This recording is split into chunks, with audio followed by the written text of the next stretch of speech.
The year is 2013. Edward Snowden has just leaked documents revealing that major tech companies have been secretly sharing users' data with the United States government. Europeans are outraged. This is how regulations are born. 5 years after the Snowden leaks, the GDPR went into effect. So what is GDPR, and does it even matter? Before we can answer these questions, we need to define a few terms. But the short answer is that yes, it does matter. A lot. There are 7 terms we'll cover, along with some examples. The first term is the EU, or European Union.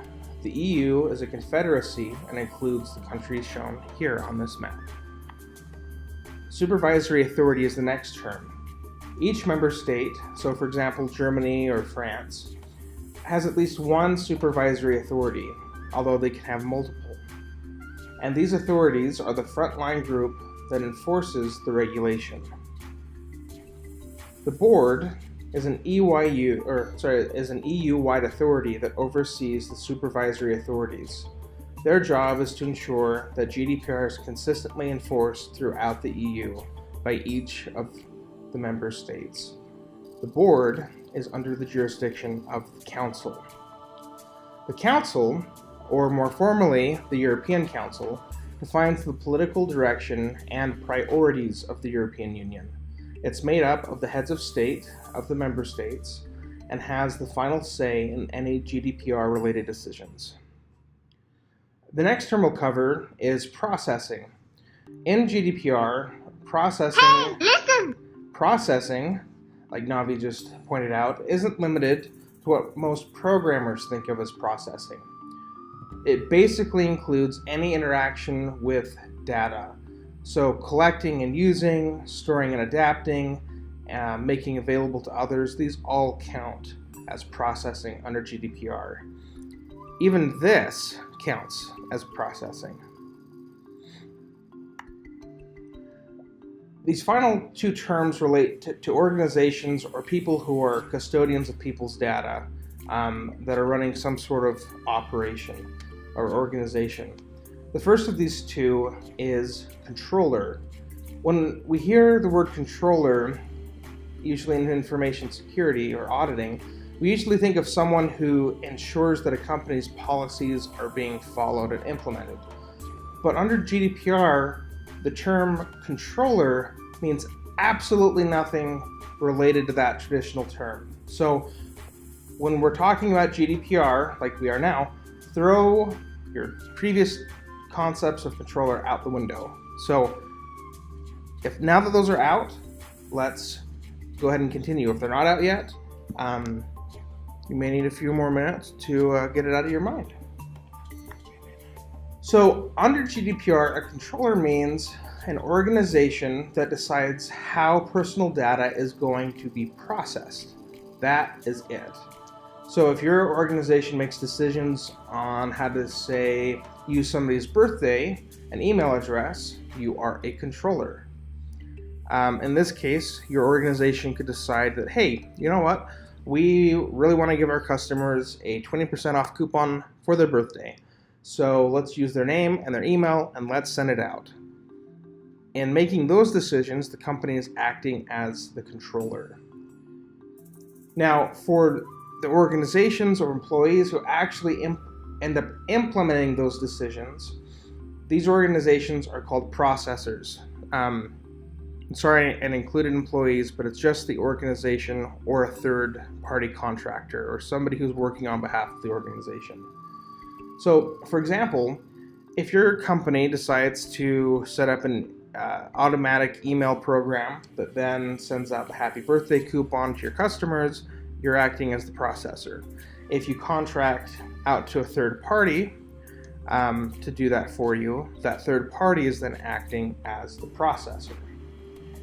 Now, usually organizations don't just decide how to use the data without processing people's data in some sort of way, whether that's handing the customer's information off to a third party, or they build the app themselves, or whatever it may be. And so an organization can be simultaneously both a controller and a processor. So let's now go through some fictitious examples to illustrate this further. So for example, and these examples with Facebook may or may not be true. Facebook's just a big name. So to help people understand the concept here, we're just going to use a well-known brand. So for example, Facebook decides how to collect your data, and then they process it for a variety of reasons. So they're going to process it so that you can make a post on Facebook, you can share images, you can go to the Facebook marketplace, whatever it may be. And so in this capacity, Facebook would be acting as both the processor, saying, hey, we want our users to be able to post their data and post comments, and we're going to create the tools and the platform for people to do that. But there are situations where controller may not handle personal data. And again, this is theoretical. I'm not saying either of these companies are involved. These are just well-known companies, and so we're using them as examples. So in this example, Facebook may decide to outsource their payroll processing services to another company. And so in this capacity, Facebook would be the controller saying, all right, we want to pay our employees every 2 weeks. And then they'll contact SAP and say, hey, pay our employees every 2 weeks. And so in this case, SAP would be the processor. Now, of course, in reality, this is completely theoretical. In reality, Facebook would have their employees' data. They'd have to hand that off to SAP. And so Facebook would be, in reality, both a controller and processor, and SAP would be a processor. But for strictly theoretical reasons, we're just going to say in this example, Facebook was the controller and SAP was the processor. If you have any questions or comments, please feel free to leave them in the comment section below. Now, something that's really important to note about GDPR is that GDPR does not apply to personal day-to-day life. It only applies to organizations or individuals who are offering services or products. So if you meet somebody at a bar or a restaurant and you get their number, or you write in your journal about it to your friends, GDPR does not apply to you. So if you have your neighbors over for dinner and you guys have a great conversation, and you like to keep a journal, and so at the end of the day you pull up your journal, you write, hey, we had our neighbors over, we had a really great dinner, we had some awesome curry, I love curry, and their names are Jill and Bob. Great. In this case, GDPR doesn't apply to you. Your neighbors couldn't sue you or take you to court over their personal data. However, if let's say you're a freelance web designer, then you would have to comply with GDPR when you're acting as a freelancer. So if you go and get your neighbor hires you to build a website for them, and you take down their contact info and you get some other personal data about them, then in that capacity you would be acting as a web designer, and so you would have to comply with GDPR. But if you're just a neighbor, just going about your day-to-day life, it doesn't apply. All right, and again, if you have questions, feel free to leave them in the comments below. So the next term we're going to talk about is personal data, which we have mentioned a few times. And you may be wondering, what is personal data? Especially under GDPR, what counts as personal data? Well, simply put, personal data is any type of data that can identify a person, whether directly or through inference. So examples of personal data include a person's name, their location, their social identity, economic identity, etc. GDPR leaves this definition as very general, and so there are not specific things. GDPR does list examples, things like that we're showing on this slide that count as personal data, but it's not limited to these things. There are a lot of other things that count as personal data. Now, The other thing to note is that you can identify the person indirectly or through inference. So if you may not have the person's name, but if you have their IP address, you could theoretically track them down. It is hard with an IP address, but if you have an IP address and you know where they live, you got geotagging location, and you got some sort of, let's say, cultural identity about them, like what's their skin color, what's their ethnicity, you could easily figure out who they are. And so that counts as personal data. There are, however, some special categories of personal data, and these are specific types of personal data that have even more stringent controls on them. And so these data types, like race and a few others that we'll show, cannot be processed or inferred from existing data. So this includes information, like we've said, about a person's race, their religious beliefs, their political opinions, as well as their sexual orientation and sex life. The only times that these data types can be processed are if the person gives their explicit consent, and under a couple of other circumstances that we're not going to cover here. But to reemphasize the point, hey, listen!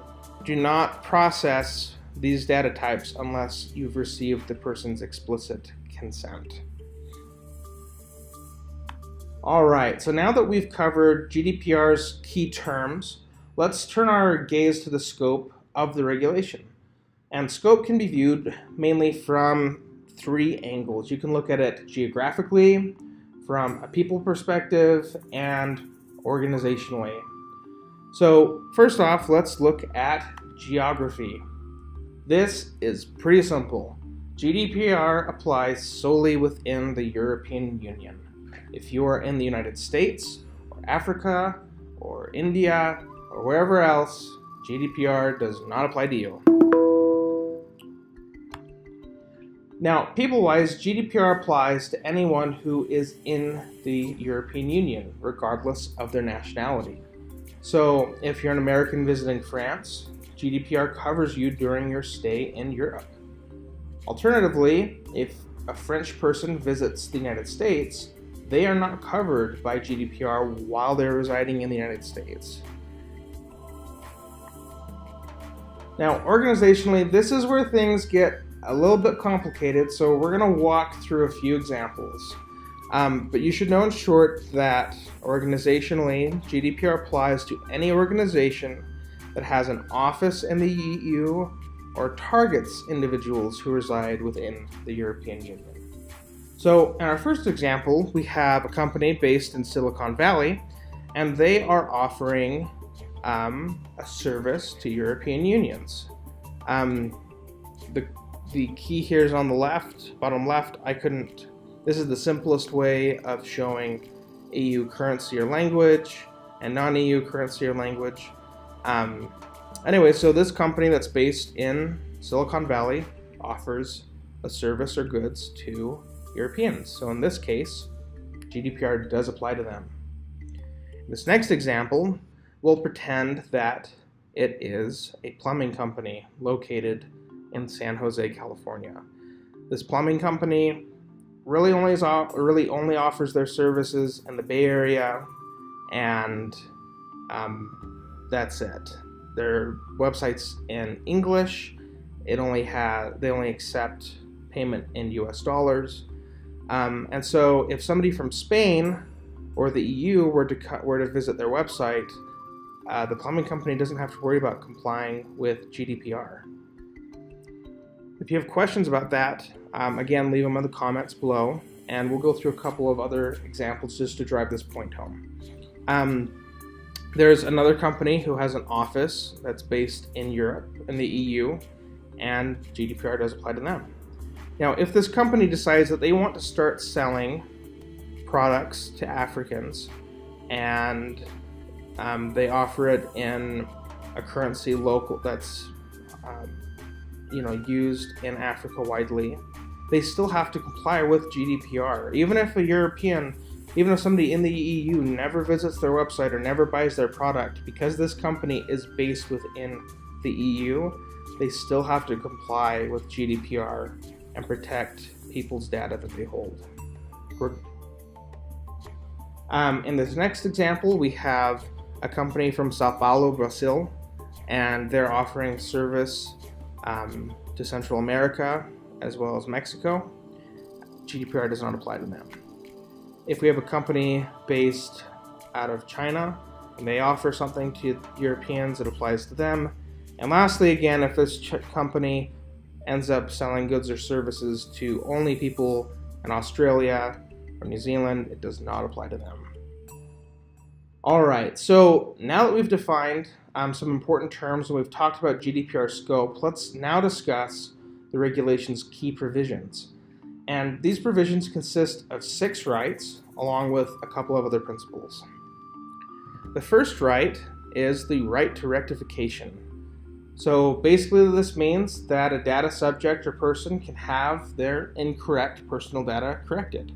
So in this case, John, his name is spelled wrong, and he has a right to have that fixed. And so that H now goes in his name. The next right is the right to be forgotten, which has been in the news a lot. So, like this, you can have your personal data erased. Where did Precious go? So, now exceptions to the right to be forgotten apply to life events, marriage, divorce, arrest, etc. So, for example, a news station can't be forced to erase an article about somebody who was arrested. So just keep that in mind. The next one is the right to object. And this gives a data subject the right to decline processing the first time they interact with your company's website. So it's important to know that even if somebody rejects your organization's privacy policies, your organization cannot deny services or products to them. Now, I know this, as I've told people about this riles up a lot of people's feathers. Again, this is in GDPR. We can have the political discussion outside of this, but just know for now, if a person visits your website and they say, hey, I do not want to be tracked with cookies, you can say, and they decline it, you still have to offer their service to them. Now, there's an exception to this where oftentimes cookies are used as a way of keeping sessions alive. And so if you have something that is absolutely necessary for your service, like logging in, and the user declines it, they're not going to be able to log in, and that is okay under GDPR.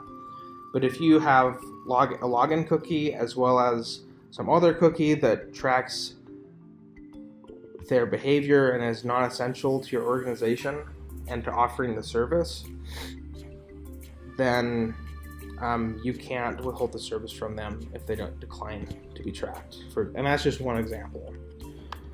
The next one is the right to the restriction of processing. So this last one happened the first time they come to your website, they click, I do not agree with the terms of service, and I'm signing into and I'm gonna end up using your service anyways.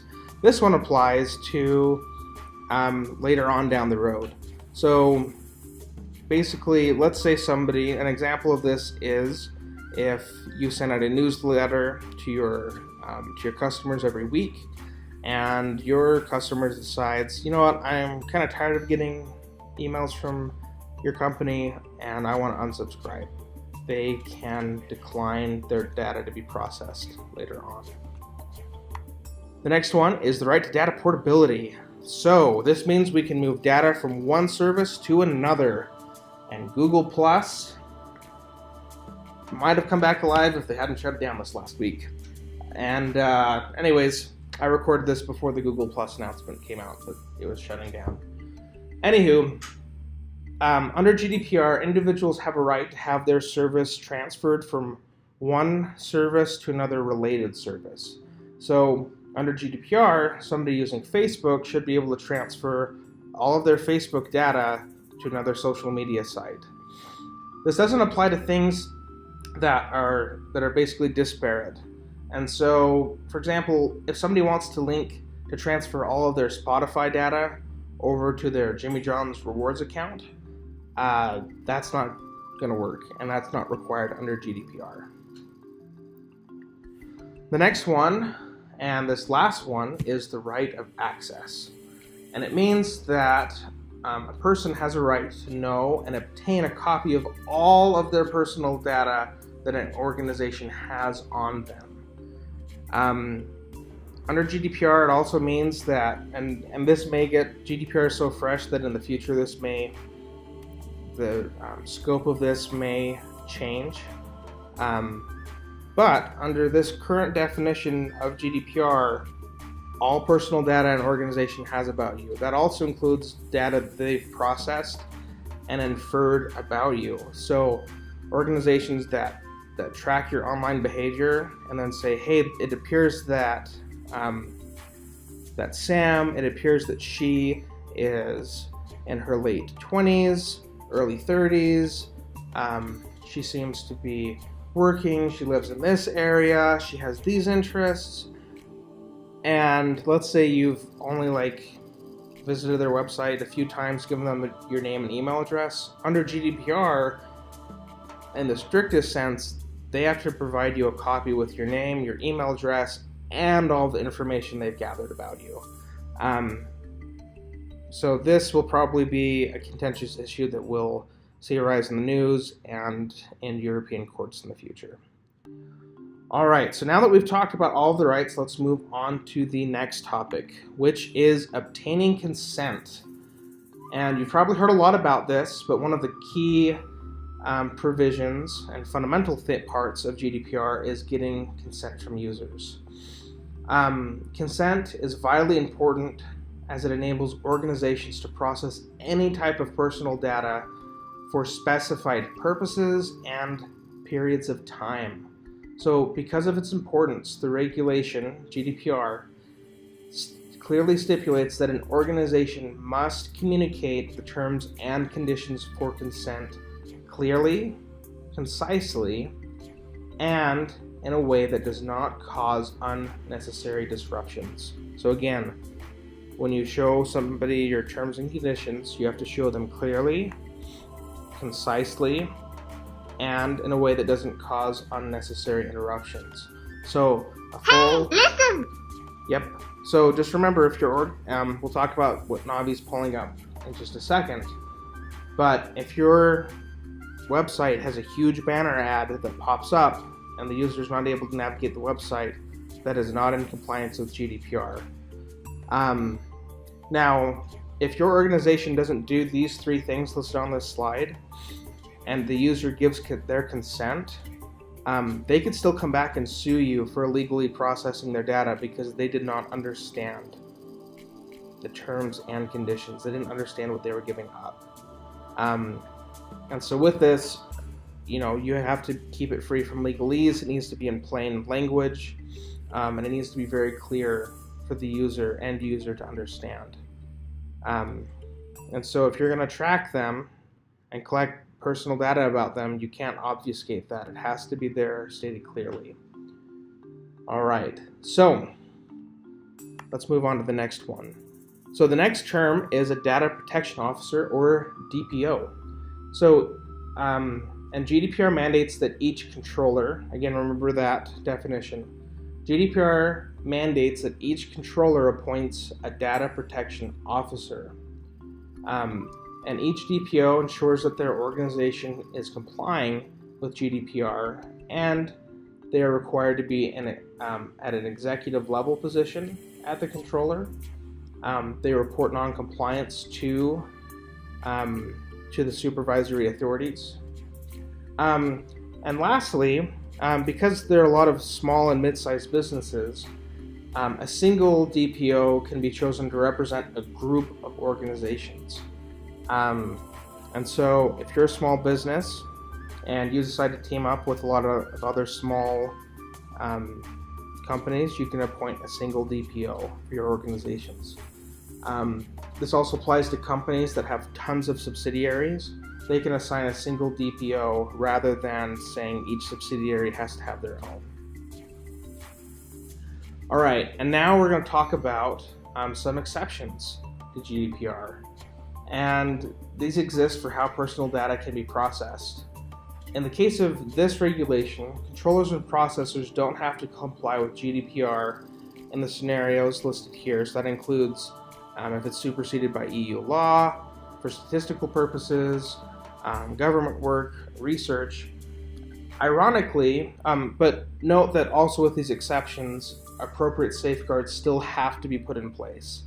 So if you're required by EU law to retain personal information for 7 years, and you have your user request to have their data deleted, you still keep because EU law supersedes that person's request, you still have to keep a copy of that data for 7 years, but you still have to keep it protected. You can't just be like, okay, cool, we're just going to leave it on an unencrypted, publicly available server, or on an internal unencrypted server, unless you have other appropriate things. But anywho, but the last exception here is kind of ironic, which is national security and law enforcement purposes, which means that big tech companies can continue to hand over Europeans' personal data to the NSA, GCHQ, or whoever. And if you remember at the very beginning, national security and the NSA is the very reason GDPR is what it is today. So that's a little ironic. All right.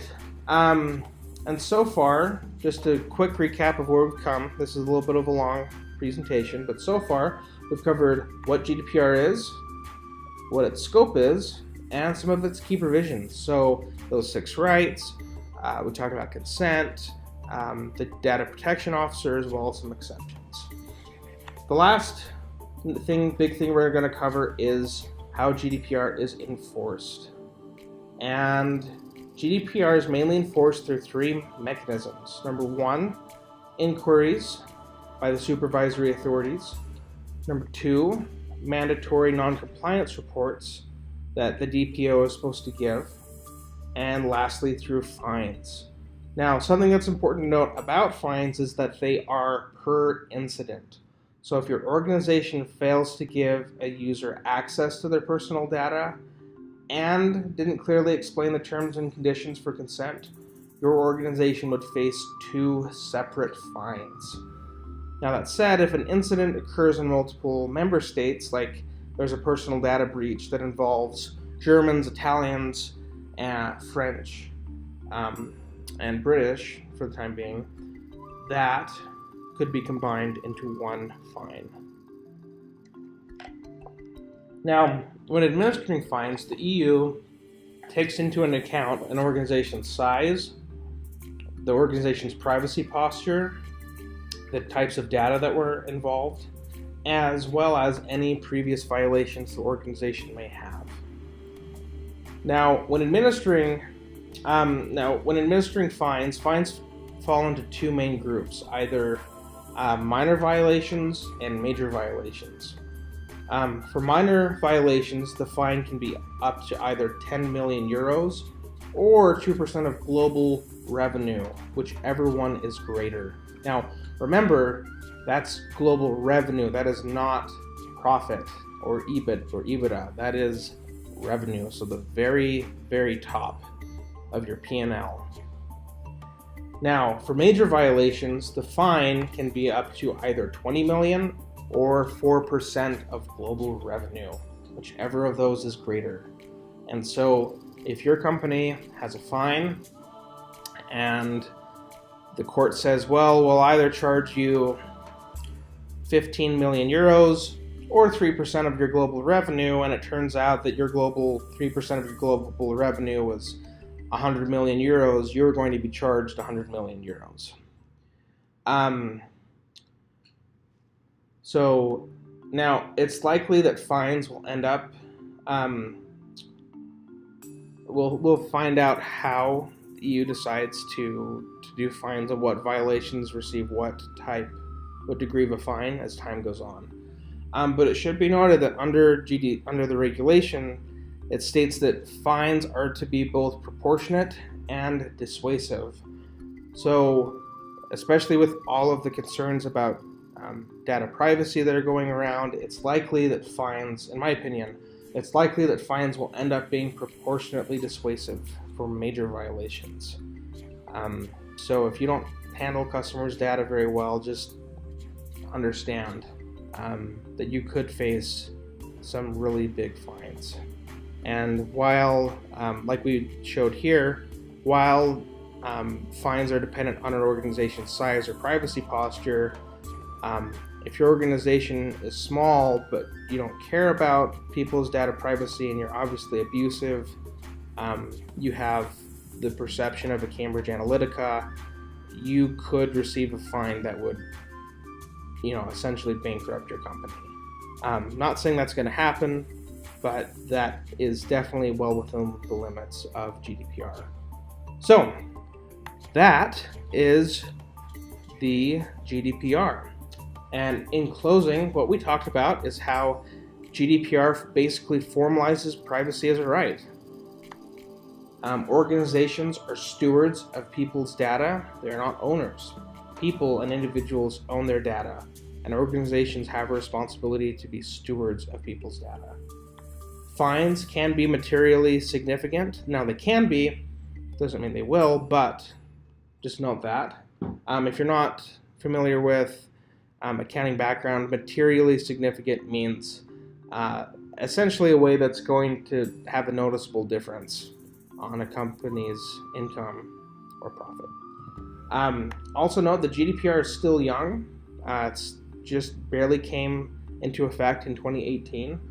And at the time of this publication, it is the end of 2018. So as time goes on, look for further clarification from the EU. They'll issue more guidance as legal cases are resolved. We'll get more information. And then lastly, this is on the first slide, but also remember that this presentation is not legal advice. This presentation is not here to inform you how your company is going to do something, how it should do something, what won't happen to it under GDPR. So be sure as your organization goes out and about to consult with the appropriate person. So that includes your legal team, your executives, etc. The goal of this was to give individuals an overview of GDPR, especially from an information security perspective. So that is GDPR, and thank you so much for watching this. I know it's a bit of a longer video, about half an hour, but hope you have found this useful. And if you have any questions, I'm sorry I can't be here in person. You're listening to a recording of my voice, and who knows where I am when you're listening to this. But because I'm not there in person to answer any questions you may have, please feel free to leave comments, and I can answer them, or whoever is available and knowledgeable about this can help answer any questions you have. So again, thank you again for watching this, and hope you have a great day.